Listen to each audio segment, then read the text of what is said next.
اعوذ باللہ من الشیطان الرجیم، بسم اللہ الرحمن الرحیم۔ السلام علیکم ناظرین، میں شفا زہرا ایک بار پھر سے حاضر خدمت ہوں چینل ون کے اس خاص پروگرام میں کہ جس کا عنوان ہے اسلام اینڈ چیلنجز آف سوسائٹی۔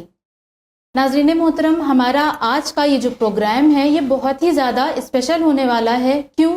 اس لیے کیونکہ آج کے اس پروگرام میں ہم ڈسکشن کریں گے آج کے وقت میں اس سوسائٹی میں ہونے والے ان چیلنجز کے بارے میں کہ جس کے لیے اسلام ہمیں ریکمینڈ تو کرتا ہے، لیکن اگر ہم اس پر گامزن ہوں تو اس پر گامزن ہونے کے بعد ہمیں کن مسائل کا سامنا کرنا پڑتا ہے اور اس کا سولوشن کیا ہے، ہم یہ بات کریں گے۔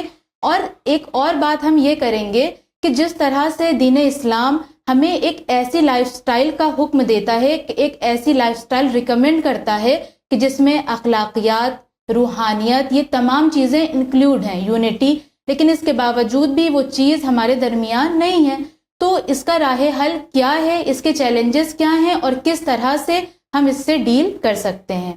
اور ہماری آج کی اس گفتگو میں ساتھ دینے کے لیے ہمارے ساتھ موجود ہیں پروفیسر کمال الدین اکبر صاحب، جو ہماری اس گفتگو میں ہمارا ساتھ دیں گے، لہٰذا آئیے ان کا استقبال کرتے ہیں۔ السلام علیکم۔ وعلیکم السلام ورحمۃ اللہ وبرکاتہ۔ آپ سے ہمارا پہلا سوال یہ ہے کہ جس طرح سے ہم سب جانتے ہیں کہ دین اسلام فرقے سے کہیں زیادہ ہمیں اس بات کی طرف توجہ دلاتا ہے کہ ہم انسانیت کو پرائیورٹی دیں، لیکن اس کے باوجود ہم دیکھتے ہیں کہ آج ہمارے درمیان وہ یونٹی نہیں ہے۔ لوگ فرقے کو زیادہ امپورٹنس دیتے ہیں اور اسی بیس پر ایک دوسرے کو جج کرتے ہیں۔ فرقے کے بیس پر کچھ لوگ خود کو سپیریئر سمجھتے ہیں، جو دوسرا فرقے والا ہے اس کو انفیریئر فیل کراتے ہیں۔ تو ان تمام مسئلوں کا حل کیا ہے؟ اعوذ باللہ السمیع العلیم من الشیطان اللعین الرجیم، بسم اللہ الرحمن الرحیم، الحمد للہ رب العالمین، والصلاة والسلام علی سید الانبیاء والمرسلین وعلی اہل بیتہ الطیبین الطاہرین۔ آپ کا جو سوال ہے وہ انتہائی اہم ہے اور پریکٹیکل ہے، اور وجہ ایک فائدہ بھی یہ ہوتا ہے کہ ہم لوگوں کو یہ مان کے چلنا چاہیے کہ اسلام ایک ایسا دین ہے جو ہمارے سامنے آیا ہے، جو ہمیں ہر شعبہ حیات میں، لائف کے ہر جگہ پر ہمارا ساتھ دینے کے لیے موجود ہے، پریکٹیکل پوائنٹ آف ویو سے۔ یعنی یہ خالی چرچ، مسجد یا وہاں تک محدود نہیں۔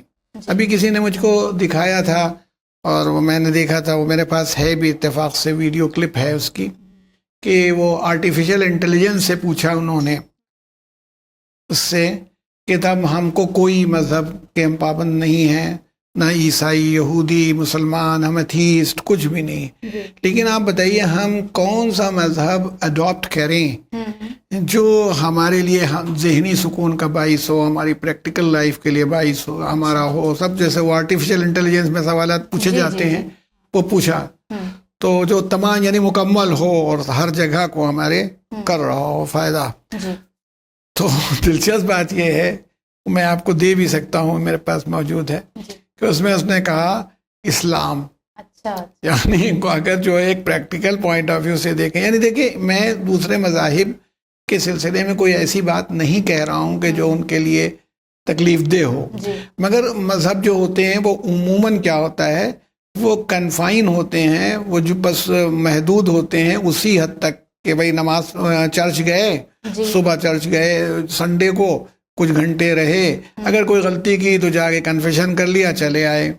یعنی آپ اسلام جو ہوتا ہے وہ انسانی زندگی کو نہ صرف عبادتوں تک محدود رکھتا ہے، اگر آپ غور کیجئے، نماز ہے، روزہ ہے، خمس ہے، جہاد ہے، سب کچھ جتنی چیزیں ہیں سب اپنی جگہ پر۔ پھر انسانوں سے انسانوں کے حقوق، ماں باپ سے حقوق، پڑوسیوں سے حقوق، رشتے دار، ہاں، تو اس لیے نہیں، وہ تمام چیزوں کو پھر انسان کی اپنی، اچھا ہم غلطی کر لیں، ہم سے گناہ ہو گیا، تو یہ نہیں کہ راستہ بند ہو گیا، بلکہ توبہ کا راستہ کھلا ہوا ہے۔ اللہ کہتا ہے تم ہماری طرف آ جاؤ، لا تقنطوا من رحمت اللہ، اللہ کی رحمت سے مایوس نہ ہو۔ یعنی یہ سب تمام باتیں کر رہے ہیں، تو ایک پریکٹیکل ریلیجن ہے۔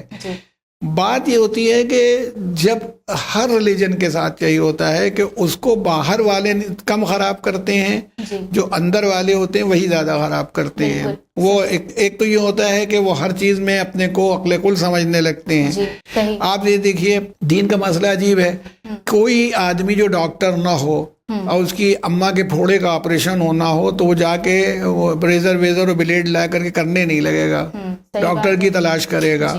اسے اگر صحیح ڈاکٹر نہ ملے، غلط مل جائے، وہ دوسری بات ہے، لیکن یہ نہیں. لیکن دین کا معاملہ یہ ہے کہ وہ بیٹھے ہوں، مرجع تقلید کیا کہہ رہا ہے، عالم دین نے کیا کہا، اور قرآن نے کیا کہا، اور کتاب میں کیا کہا، اس کی جو سمجھ میں آ گیا وہ کرے گا. اور جو سمجھ میں آ گیا کرے گا. اگر اس کے پاس پیسے کی طاقت ہے، جرگے کی طاقت ہے، تو وہ نہ صرف خود کرے گا بلکہ دوسرے آدمیوں کو بھی سمجھانے کی کوشش کرے گا کہ یہی صحیح ہے. یہ سب سے بڑی ہماری پرابلم ہے جس کو ہم اوور کم نہیں. نتیجہ یہ کیا ہوتا ہے کہ اب وہ جو ہم کر رہے ہیں وہ صحیح ہے تو ایک فرقہ بن گیا. یہ تو رسول اللہ صلی اللہ علیہ وآلہ وسلم نے کہا تھا، فرمایا تھا. ہم نے آپ سے کہا تھا نا کہ ہر قوم ملت خراب کرتی ہے، کہ وہ یہودیوں کے 71 فرقے تھے اور عیسائیوں کے 72 ہوئے اور مسلمانوں کے 73 ہو جائیں گے. یہ تو پیغمبر نے جو فرمایا وہ ایگزیکٹلی یہ نہیں ہے. ہم تو کہتے ہیں ایک ہی فرقے میں 10 فرقے لگے ہوئے ہیں. آپ اپنی کمیونٹی کو دیکھ لیجئے، دوسری کمیونٹیز کو دیکھ لیجئے، وہ ہیں. اور سب میں تو اپنے یہاں شیعہ کمیونٹی کی بات کروں کہ کوئی کہہ رہا ہے وہ مقصر ہے، کوئی کہہ رہا ہے کہ اب ہم نے جو طے کر لیا ہے اگر وہ دوسرا آدمی نہیں مان رہا تو وہ مقصر ہو گیا. ہم نے یہی ماحول ہوتا ہے. وہ کوئی اخباری ہے، وہ کوئی کتابی ہے، وہ کوئی کیا ہے، یعنی یہ سب لوگ ہیں، دوسرے غلط ہیں. ہم جو ہیں بس ہم ہی صحیح ہیں. کچھ جو ہو رہا ہے یہی صحیح.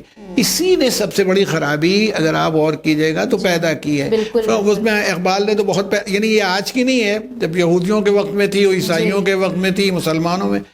مگر یہ کہ یہ لوگ جو گاڈ کو، اللہ کو ایک مانتے ہیں، وحدہ لا شریک کو مانتے ہیں، اللہ کی الہامی کتاب کو مانتے ہیں، جب ان کا یہ حال ہے تو دوسروں سے کیا کہیں کہ اس کے اندر. تو اقبال نے بات کہی تھی کہ فرقہ بندی ہے کہیں اور کہیں ذاتیں ہیں، کیا زمانے میں پنپنے کی یہی باتیں ہیں. اس میں ایک جگہ شاید فرماتا ہے کہ یوں تو سید بھی ہو، مرزا بھی ہو، افغان بھی ہو، تم سبھی کچھ ہو، بتاؤ تو مسلمان بھی ہو. یعنی اسلام جو ہونا چاہیے تھا وہ نظر نہیں آتا. ہر دوسرا آدمی غلط ہے، جبکہ قرآن یہ چاہ رہا ہے، یا رسول اللہ صلی اللہ علیہ وسلم کی سیرت جو چاہ رہی ہے. آپ بتائیے وہ کیا چاہ رہا ہے. قرآن یہ چاہتا ہے ہم سے کہ ہم اپنا جائزہ لیں، اپنے بارے میں غور و فکر کریں، ہم کہاں سے غلط ہو رہے ہیں، ہماری اپروچ کیا ہونی چاہیے. ہم دوسروں کو، تم غلط ہو، دوسروں کی طرف ہمارا اشارہ یہی ہوتا ہے کہ دوسرے کی طرف دیکھ رہے ہیں، ہم اسے دوسرے کو کہنا چاہتے ہیں کہ تم غلط ہو. اب دیکھیں اسلام میں کتنی ٹالرنس ہے، یعنی برداشت ہے، دوسروں کا لحاظ ہے، خیال ہے. رسول اللہ صلی اللہ علیہ وآلہ وسلم، مسجد نبوی ہے. اچھا اس زمانے کی مسجد نبوی تو آج کی تیسی تو نہیں تھی، وہ تو ریت پڑی ہوگی اور کچی ہوگی اور یہ سب ہوگی، لیکن عظمت کے حساب سے تو وہی سب سے بڑی تھی، کیونکہ اللہ کا رسول موجود تھا اس میں، اصحاب تھے اور اہل بیت تھے، سب لوگ تھے. تو آپ یہ بتائیے کہ وہ مسجد تھی، اس وقت کوئی آدمی دیہات ویہات سے آیا ہوگا حضور سے ملنے، یا کچھ جانتا، مسلمان بھی نہیں تھا تو اس کو مسجد کی اہمیت بھی نہیں معلوم تھی. وہ آیا اور آنے کے بعد اس کو بہت دور سے آ رہا ہوگا، اونٹ بٹھالنے کے بعد اسے پیشاب لگا ہوا تھا، وہی مسجد کے کونے میں کرنے لگا. اب ہمارے جو جذبات ہوتے ہیں، جیسے آج اس زمانے کے لوگوں کے جذبات بھی رہے ہوں گے، وہ دوڑے کہ اس کو ماریں. رسول اللہ نے کہا رک جاؤ، سب کو روک دیا. اب اس کے بعد جب وہ پیشاب کر چکا آیا تو حضور نے پانی منگوایا اور اس کو طہارت کروائی، اور اس کے بعد رسول اللہ صلی اللہ علیہ وسلم طہارت کروائی اس کی، اور اس سے کہا بھائی یہ عبادت کی جگہ، یہاں نماز پڑھی جاتی ہے، اللہ کا نام لیا جاتا ہے، تو محترم ہے، تمہیں یہاں پیشاب نہیں باہر کرنا چاہیے تھا.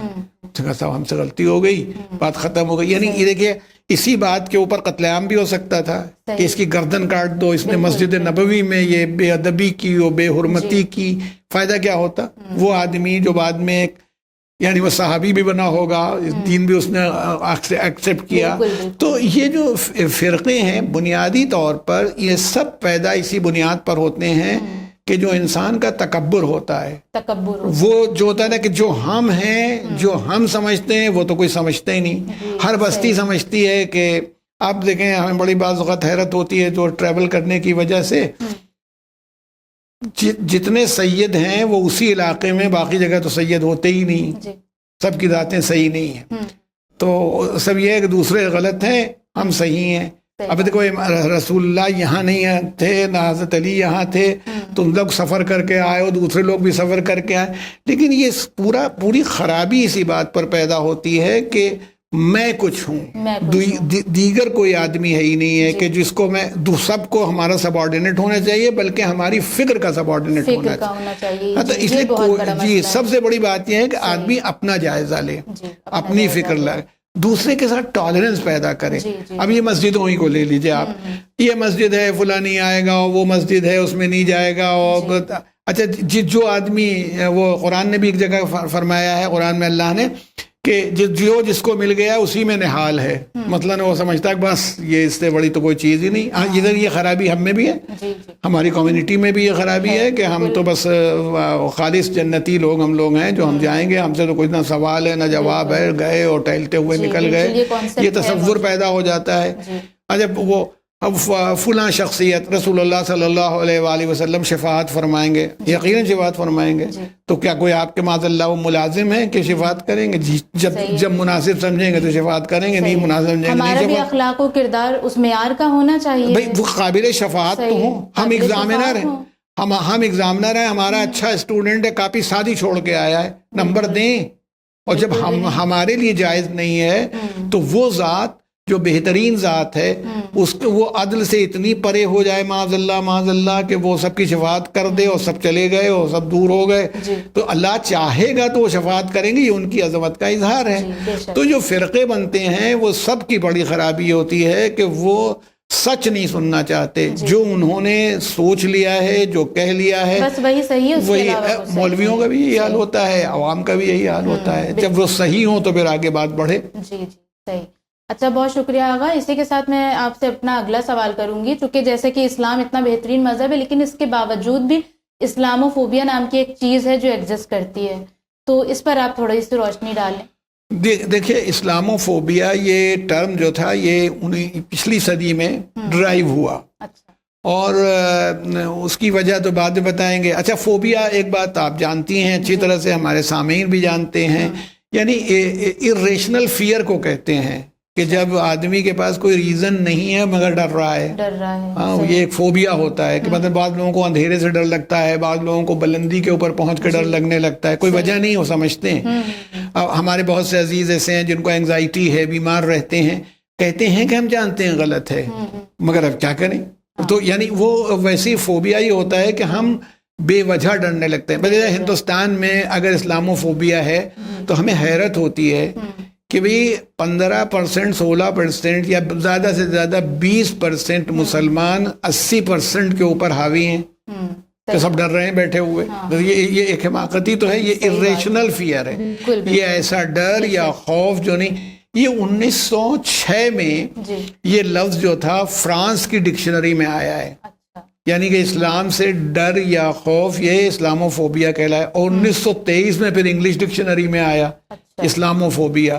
اب مثلا ایک آدمی نماز پڑھ رہا ہے اور لوگ مارنے کے لیے اس کو دوڑ رہے ہیں، یہ ڈر لگا ہوا ہے ان کو، یہ کبھی یہ نماز پڑھے گا پتہ نہیں کیا کر ڈالے گا۔ اب تو ہندوستان میں یہ حال ہو گیا ہے، یعنی ابھی کہیں کا میں دیکھ رہا تھا اسی کے اوپر کہ ایک بستی ہے کوئی کہیں کسی جگہ پر، بڑا شہر ہے، کالونی ہے جس میں سب ہمارے ہندو بھائی رہتے ہیں، اس میں کوئی ایک عمارت خرید لی ہے ایک مسلمان نے، اب اس کے اوپر ہنگامہ تھا کہ یہاں نماز پڑھوا رہا ہے، 25 آدمی آتے ہیں نماز پڑھتے ہیں۔ ارے کوئی کچھ کر رہا ہو تم سے کیا مطلب، اپنے گھر میں ناچ کر رہا ہے، ڈانس کر رہا ہے، نماز پڑھ رہا ہے، یہ اس کا اپنا گھر ہے، اس کی پراپرٹی ہے، جب تک تم کو ڈسٹرب نہیں کر رہا ہے تو تمہیں کوئی پریشان ہونے کی ضرورت نہیں ہے نا۔ تو اس لیے وہ جو بات ہوتی ہے اگر آپ غور کیجئے تو وہ یہاں سے پیدا ہوتی کہ ایک ارریشنل فیئر، خوف پیدا ہو جاتا ہے، اور اس میں کبھی کبھی سیاسی مصلحتیں شامل ہوتی ہیں کہ ووٹ ہم کو لینا ہے اس لیے ہوتا ہے، کبھی انٹرنیشنل مصلحتیں ہوتی ہیں کہ حامی قابو رکھیں اور ہمارا یہ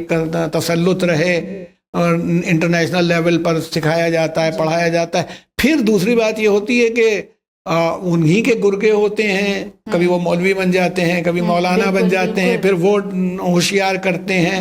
آپ نوعیت دیکھیے کہ انسان کو قتل کر دے اور اس کے بعد یہ سمجھے کہ ہم کچھ کام کر رہے ہیں، تو یہ تو کوئی وجہ نہ ہوئی. میں بتاؤں آپ کو, میں اکثر ذکر کرتا ہوں, ہانٹ کرتی ہے مجھے, کہ جب عمرو بن عبد ود جنگ خندق میں حضرت علی کے سامنے آیا, پہلے وہ سب تفصیلات چھوڑ دیجیے, تو حضرت علی نے دیکھیے اس سے یہ کہا کہ یہ بتاؤ, میں نے سنا ہے کہ تم اس آدمی سے جس سے بھی لڑتے ہو اس کی 3 باتوں میں سے ایک بات مان لیتے ہو.